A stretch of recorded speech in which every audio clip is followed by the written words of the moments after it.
Do I have to talk about this one? I mean, this is the most notoriously bad stories of the show's history. It was one of the reasons why they cancelled it in 1989.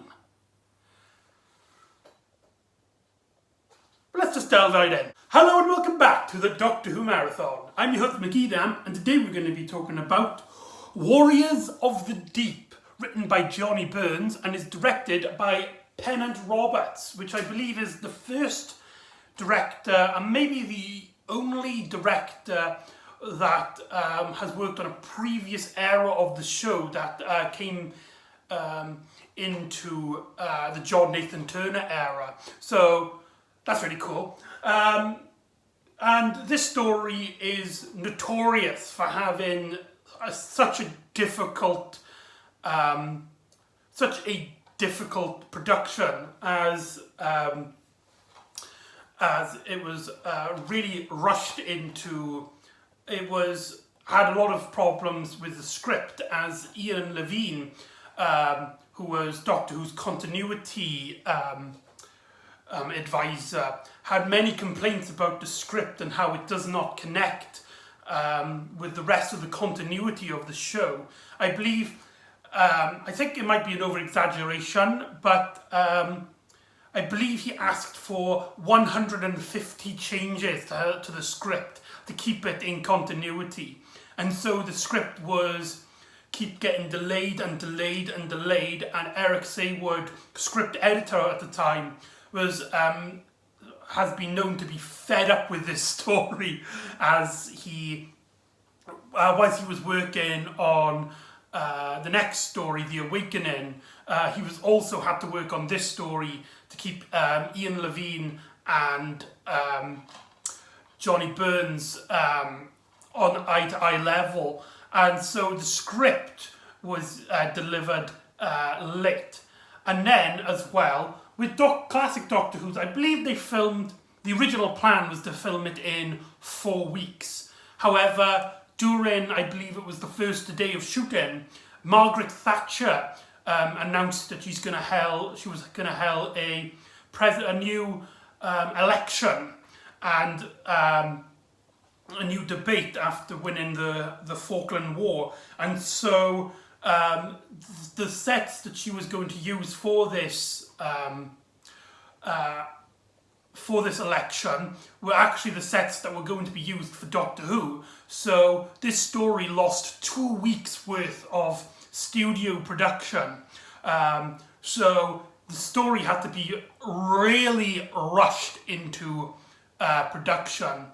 And so for all its issues, you can understand why maybe this story isn't as good as it should be, because there is a lot of potential in this story.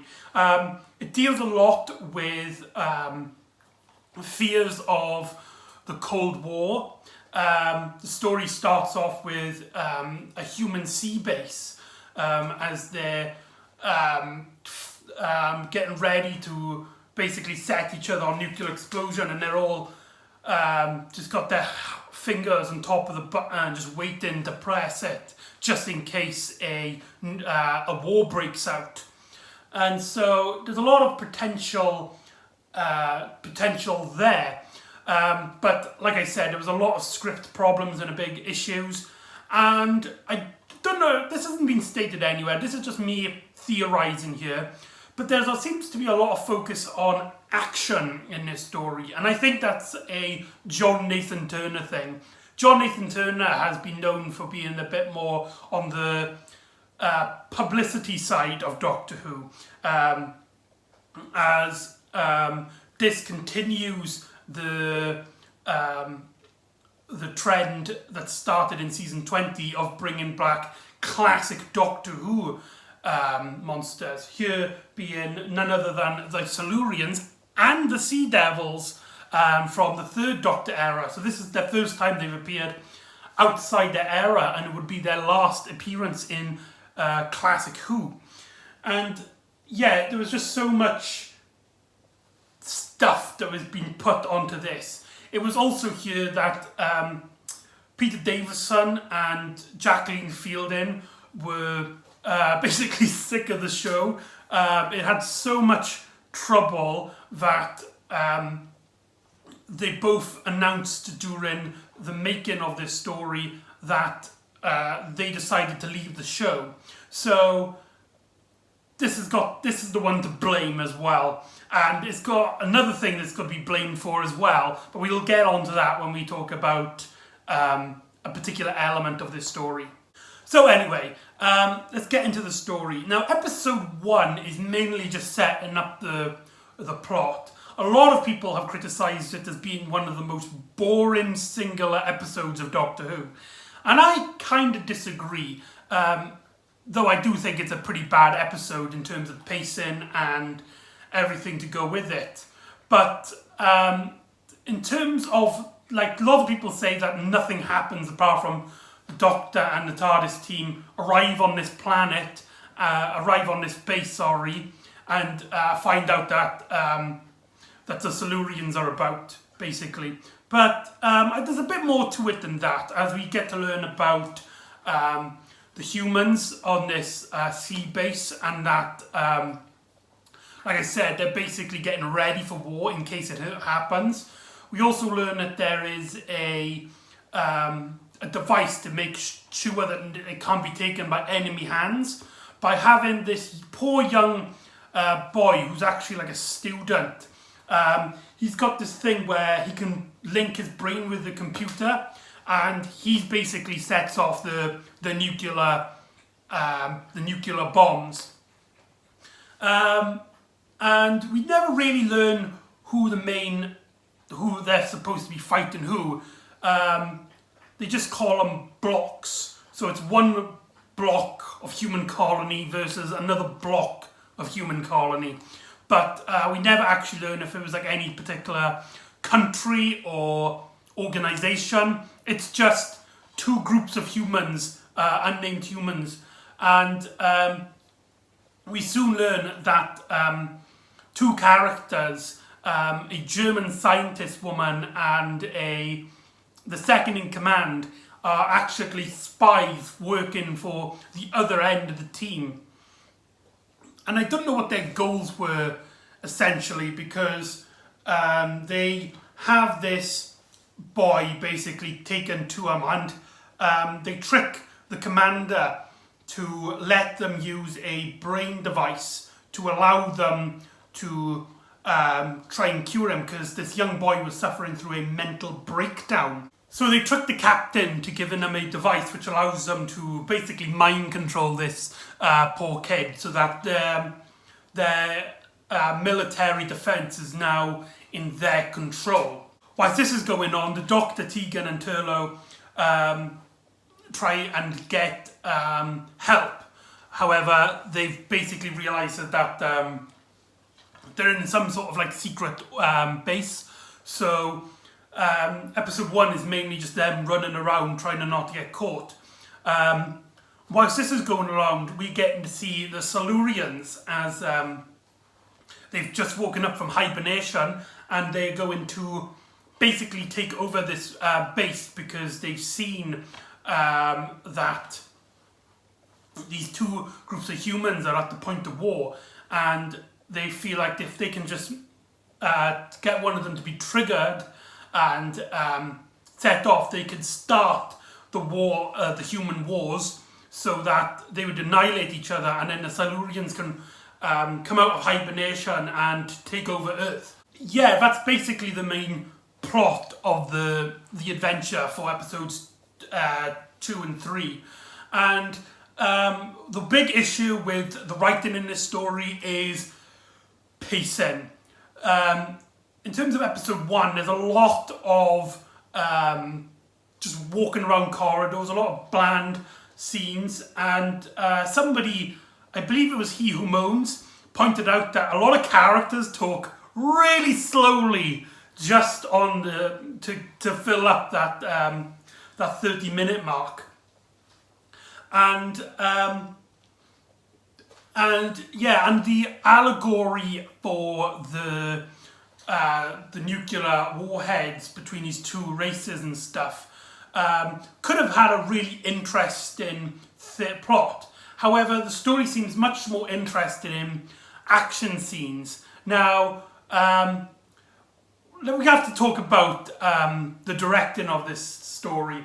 You see, Pennant Roberts has a fantastic eye when it comes to the down and the gritty.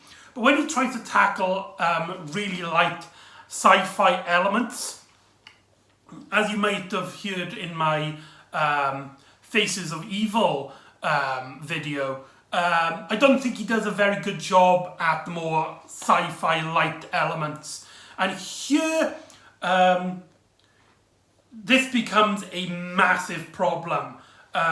It was well known that the writer Johnny Blaze wanted the sea base to be mucky and dark and basically not being carefully looked after, representing that the humans have basically deteriorated and all this tension is basically taken away from them looking after the base properly. However, because of productions issues and Pennant Roberts, sadly because of production problems, they couldn't get the set right. So instead, we've got a very brightly lit adventure with a very clean looking base. And every set kind of feels the same as for 4 parts we are in a completely white room. Some sets of it look really great. One of my favourite bits in terms of set design is, which is a really shock for classic Doctor Who, is Dr. Tegan and Turlough are on this almost nuclear place where it says on the door, no authority. And it's in 2 layers, as in we got a balcony and we can thing, and then there's literally like a dip where we get a bit of water underneath. And so in terms of sets, that looks really cool. That main set is actually part of the first cliffhanger, as the Dr. Tegan and Turlough go to this place where the Doctor sets up a nuclear overload. However, he also states that his problems are easily fixed. He's just trying to create a diversion. However, the security catch them, and one of them pushes the Doctor out, and he actually falls off the balcony into the water. And it would have been a pretty good cliffhanger if it wasn't for Turlough and Tegan. The Doctor falls in there for literally 3 seconds, and Turlough already claims that it's nothing we could do for the Doctor. He's dead, he's drowned. And that's just a really stupid, a really terrible cliffhanger, and really deserves more time and effort to try and work out the logistics of that. But anyway, the main issue with the scenery and the more sci-fi elements is that Pennant Roberts is clearly not interested in the sci-fi elements and stuff. And because of that, through the majority of the story, we have a very bland, forgettable, and just downright terrible directing by him. Despite him directing some of my favourite stories, here his directing really lets him down. And I think he was fighting a losing battle, as not only is he tackling a subject matter he's not really good at to begin with, but also with the huge restrictions behind the scenes and losing 2 weeks worth of shooting, really lets this story down. And nowhere is it more prominent on how terrible this story is, directed wise, is in the action scenes. One of the first action scenes we have is with a creature controlled by the Silurians called the Melker. We'll get onto the Melker in a bit. But anyway, it lands into the air duct where a bunch of soldiers are shooting at it. But because of how the costume is set, because of how the actual creature kills people is by close contact, it basically electrocutes you, whilst all these other characters have guns and stuff. It really, you constantly feel like, hold on, why doesn't anyone just walk backwards just to not get in the way of the Melka? And you could put that down to just a terrible costume. The Melka looks really bad, even for, I believe this is 1984. Yeah, even for 1984 Doctor Who, and just any BBC show in general, it just looked really cheap and really uninteresting and you can see there's a lot of problems behind the scenes as the head is constantly on a wonk like that. And you could put it down to just the set and the suit. However, we also get another action scene in which the Sea Devils come in and try and kill as many humans as possible. However, it just looks really bad. Basically, what they've tried to do, what Pennant Roberts and John Nathan Turner tried to do, is try to recapture Star Wars. Do you know that scene at the start of A New Hope when the Stormtroopers and the Rebels are fighting in the corridor? They basically try and recreate that for Doctor Who, and they miss every single thing or what makes that scene work and tenseful. For one, we don't get any good close-ups of any of the characters' faces, so we as a viewing audience feel like just both sides are red shirts basically. But what really works against this story is just the actual fight itself, as we're in a really closed room, probably like two sizes of, like if I did this and I made a clone of myself and we were like arm in arm, we could probably touch each side of the wall. And each of the characters are literally like in rows right in front of each other. They're probably like a gap, that amount of gap. And they just shoot in like that. Nobody's taking defensive. Nobody's ducking for cover. Everybody's just going, standing still there. And despite them being very close range, lots of people seem to miss, with only a handful of shots actually hitting any of the characters. And you see one fall down, and just like another one just walks up behind him, taking its place. And like, where's the tension in that? Where is the dilemma? What am I supposed to be rooting for? The bloody human idiots who just stood there, not even ducking for cover, whilst they shoot these creatures which are doing the exact same bloody thing? What's going on with you, Warriors of the Deep? But anyway, another really poor action scene, probably the most notorious action scene of classic Doctor Who, is revolving around the Melka and the German scientist. The German scientist tries to basically escape with a disc that controls the young boy. It's got like his memory data on this disc. And while she's walking off, she bumps into the Melka. Now, I don't know what was the purpose, but she seems to be doing some sort of karate against the Melka. And she does this weird thing with her arms where she tries to defend herself from the air, I guess. She's just waving like this for like at least a minute before kicking the Melka and screaming in pain, hilariously dying. Now, this has been notorious as one of the most terribly acted scenes in Doctor Who. A lot of spoofs and a lot of people who take the mick out of classic Doctor Who usually reference this scene.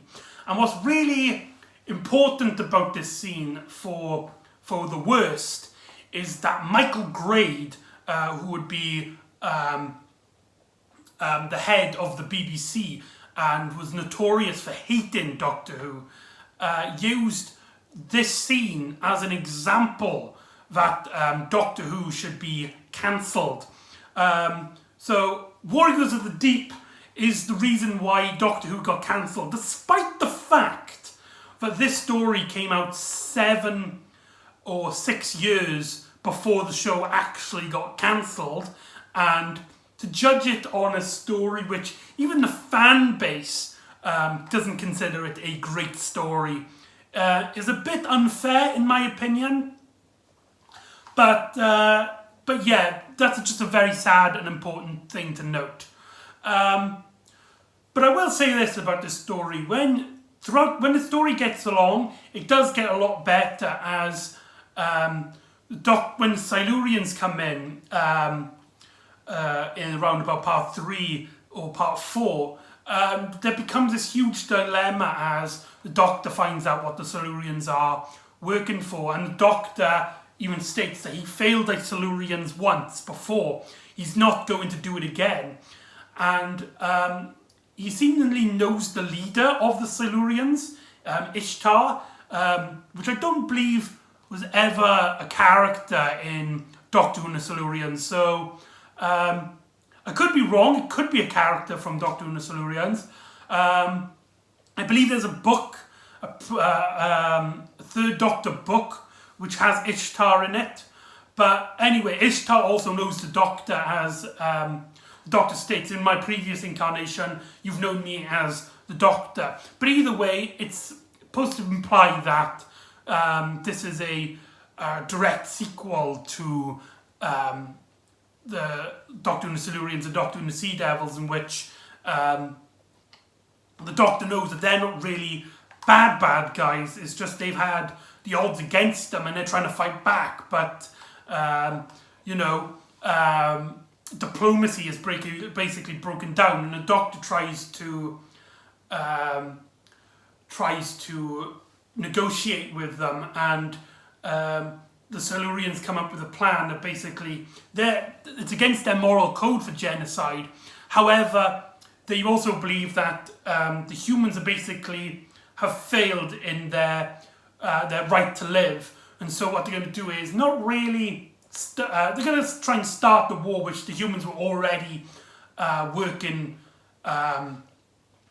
for. So they're just going to be the catalyst to start this war, and then let the humans destroy themselves as they come out later and take over the Earth. And it puts the Doctor in a very interesting dilemma, as the Silurians, though not bad guys, really have a bad guy plot. And the humans also learn that they've got this this gas which will kill all reptile life, including the Silurians and the Sea Devils.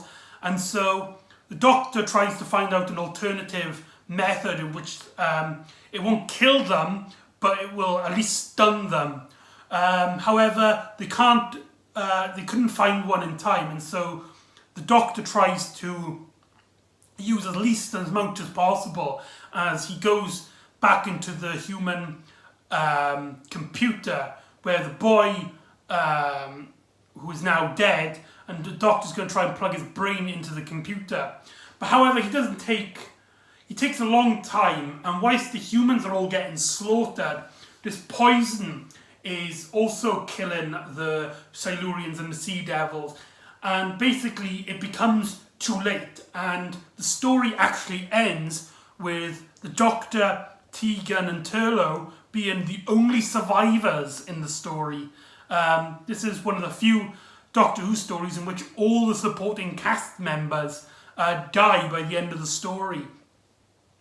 And despite what you say about this story, the last line in which Peter Davison's Doctor, one of the most kindest, one of the most innocent Doctors, the one who would rather have a game of cricket than fight like terrible monsters like the Daleks and the Cybermen.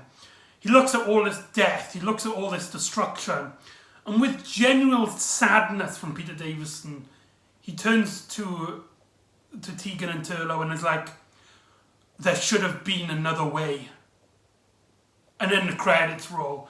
And I really like that ending. I think that really makes up for the rest of the story. And so that's Warriors of the Deep. There's a lot to not like about this story. And if you're starting off with classic Doctor Who, I really don't recommend this one. However, to say it's completely bad is, I think it's just ingenuous. It has a very good political messaging in that you have two people like ready for war. You're just letting yourself open for a third party to just easily take over and kill and destroy. And the Doctor tries his best to be to get diplomacy working between all these factions, but just can't get anybody to listen to him. And everybody suffers at the end of the day, apart from the Doctor, Tegan and Turlough, even though it really affects the Doctor emotionally. So I think there are some bits to like, however they're a bit few and far between. And what really lets this story down, in my opinion, is the rushed script, which seems to be focusing more on the action than the plot in hand. And I also feel that the directing just couldn't go any worse, as we have a director who is not well skilled in sci-fi Star Wars like storytelling, having him doing a sci-fi Star Wars like storyline, and also having a huge chunk of the production just swept under his feet. So I think if you're a huge Fifth Doctor fan or Silurian fan, or you just appreciate some really hard work, I say actually give this one a watch. I mean, it's bad, but you can see a lot of effort was put into this. So yeah, that's Warriors of the Deep.